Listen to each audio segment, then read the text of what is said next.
ভেড়ার লোমের জায়নামাজ, মাফলার আর কম্বল বুনে চলেছেন চাঁপাইনবাবগঞ্জের আব্দুল খালেক। সত্তরোর্ধ্ব মানুষটি বাঁচিয়ে রেখেছেন শত বছরের ঐতিহ্য। দেশে তিনি ভেড়ার লোমের বস্ত্রপণ্য তৈরির শেষ কারিগর। চাঁপাইনবাবগঞ্জ প্রতিনিধি মোহাম্মদ নাদিম হোসেনের তথ্য ছবি নিয়ে ডেস্ক রিপোর্ট। গ্রামে গ্রামে ঘুরে ভেড়ার লোম সংগ্রহ করেন তিনি। তারপর তা পরিষ্কার করা, শুকানো, সুতা কাটা সব তারই হাতে। সেই সুতায় তৈরি করেন কম্বল, মাফলার, জায়নামাজ সহ নানা বস্ত্রপণ্য। এ শিল্পে জড়িত প্রায় সবাই পেশা বদলেছেন। চাঁপাইনবাবগঞ্জ পৌরসভার নয়াগোলা মমিনপাড়ায় এখনও তার চরকায় বেজে ওঠে পুরনো দিনের ইতিহাস। একমাত্র আব্দুল খালেকই ছাড়তে পারেননি সেই ঐতিহ্যের সুতোর টান। ছোট থেকেই তো এই কাজ করি। আমার বাবাও করে গেছে, চাচা করে গেছে, আমার দাদাও করে গেছে। শিল্পটা এতে হারিয়ে যায়। আর বাংলাদেশে একটা লোক নেই, তো একটু শিক্ষার ব্যবস্থা করেন। একটা প্রজেক্ট নিয়ে যদি মানুষকে শিক্ষা দেয়, তো এই জিনিসটা খুব ভালো হবে। বিজলি কেবলসের স্কিন কোটেড ইনসুলেশন আগুন প্রতিরোধী। বিজলি কেবলস, নিরাপদ আজীবন। তার দক্ষ হাতে তৈরি পণ্য পৌঁছে গেছে দেশের সীমানা পেরিয়েও।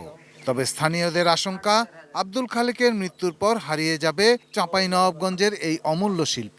আর কেউ নেই। এটাকে সঠিক ব্যবস্থাপনায় নিয়ে আসলে একটা ঐতিহ্যকে আমরা ধরে রাখতে পারি। ভেড়ার জন্য উপকার হয়েছে, আমাদের জন্য উপকার হয়েছে। ধরেন রুম কাটতে হয় না। আর ভেড়ার লোমের বস্ত্রপণ্য লোক ঐতিহ্যেরও অমূল্য সম্পদ।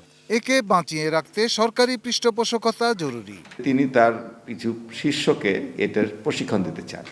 তারা যদি প্রশিক্ষিত হয় তাহলে এই শিল্পটি আরও বিস্তার লাভ করবে এবং শুধু চাঁপাইনবাবগঞ্জ নয়, এটি বাংলাদেশ সর্বত্রই এটি উৎপাদন হবে। বিসিক সহ বিভিন্ন সংস্থার মাধ্যমে একটা প্রশিক্ষণ নিয়ে ঐতিহাসিক জিনিসটাকে ধরে রাখতে পারি, তার জন্য সরকারের দৃষ্টি আকর্ষণ করছি। এই বস্ত্রশিল্প যাতে হারিয়ে না যায়, সেজন্য প্রযুক্তিগত সহায়তা ও প্রশিক্ষণের উদ্যোগ নেয়ার আশ্বাস বিসিক কর্মকর্তার। এই খাতে যারা আরও উদ্যোক্তা তৈরি হতে চায় তাদেরকে আমরা বিসিক থেকে প্রশিক্ষণ দিতে পারবো। স্বপ্রণোদিত হয়ে এই প্রজেক্টটি নিয়ে কাজ করতে চায়, আমরা তাদের সহায়তা করতে প্রস্তুত আছি। বয়সের ভারে ক্লান্ত শরীর, তবুও আব্দুল খালেকের চরকা থেমে নেই। ভেড়ার লোমে বুনে চলেছেন হারানো এক যুগের গল্প। তার হাতে তৈরি প্রতিটি কম্বল যেন ইতিহাসের শেষ উষ্ণ স্মৃতি। একজন মানুষ, একটি যুগের শেষ উত্তরাধিকার। Shahidul Rana, desk report, ATN news.